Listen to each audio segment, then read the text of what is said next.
Magandang araw na naman po sa ating lahat at welcome na naman po dito sa aming channel. So bago po natin umpisahan itong ating video ngayong araw ay gusto ko lamang pong i-shout out itong ating mga fans na nandito. So nandito po yung ating mga alagang manok na hinihintay po tayo na pakainin na naman sila. Although kumain na po sila kanina, kaya lang lumalapit na naman po sila, nanghihingi na naman ng pagkain. So shout out sa inyo. And gusto ko rin pong batiin yung aking pinakamalapit na kaibigan na si Mr. Julius Parangaan. So siya po ay nakabalik na naman po sa Japan at sana po ay mag-iingat siya lagi doon. So siya po ang ating pinakamatalik na kaibigan, mga ka-agri.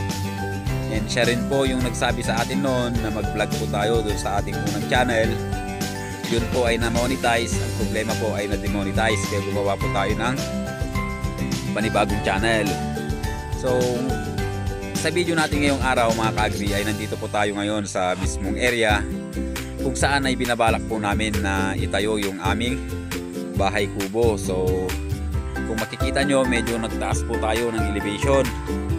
So hindi na po natin susundan yung dating elevation na yun po, dun sa bato na yun, dun po sana yung elevation natin. So hindi na po natin yun susundan dahil nga po gusto po natin na hihabol kahit papano, kahit konti lang dito sa pabahay ng ating mga alagang manok. So ito na po yung susundin nating elevation, yung inaanuhan ng ating mga manok ngayon.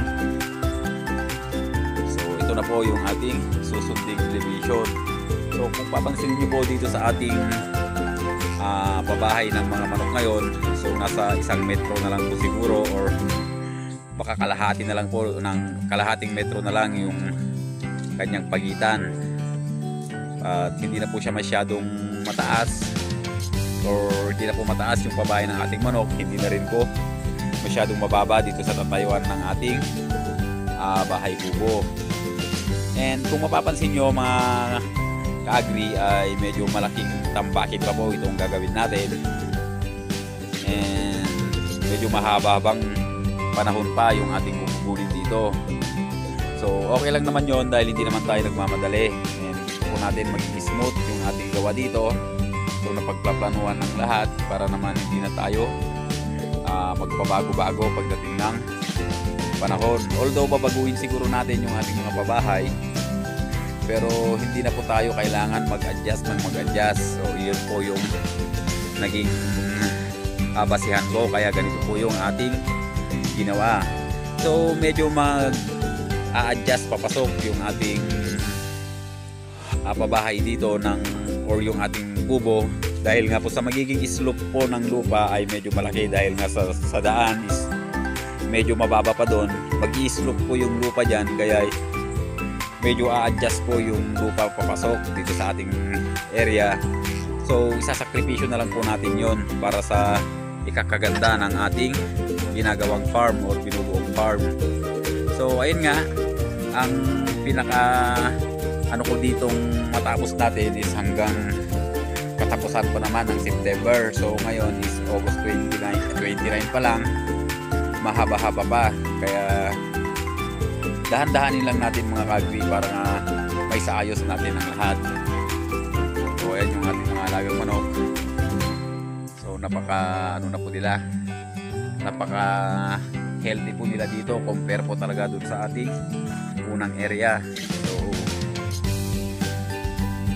kita nyo is medyo nagkakaroon na po ng hugis at itsura itong ating farm, na kung makikita nyo dati, kung nabangan nyo itong ating channel mula nung inumpisahan natin to, is talagang napaka-slope po ng lugar. So hindi po natin ma-imagine yung kung paano natin uumpisahan noon. Kaya ang nangyari po noon, puro linis lang, lalaki yung mga damo. So lilinisin na naman. So at least noong July 1 is nag-decide na po tayo na gumawa ng kubo dito. So ang nangyari nga lang ay mas nauna yung ating pabahay ng manok, which is good lang naman, dahil nga sa habang ginagawa na po natin itong tatayuan ng ating kubo ay nandyan na po yung ating mga alaga.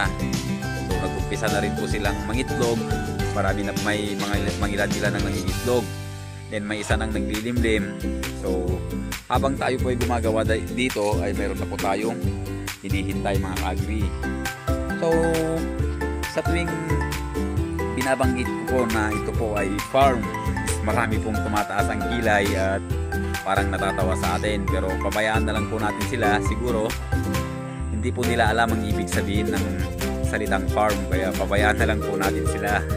Pero ako is tatawagin ko pa rin itong farm mga ka-agri. So ayun lang yung may share namin sa video namin ngayong araw mga ka-agri. Sana ipatuloy nyo pa rin suportahan itong channel kahit na medyo boring itong channel natin mga ka-agri. So itong channel kasi natin is tungkol dito sa Bacoy's Paradise, kung ano ginagawa natin dito sa Bacoy's Paradise, kung nag-i-improve ba or kung hindi tayo mag-improve. So yun po yung role ng channel po natin na ito mga ka-agri.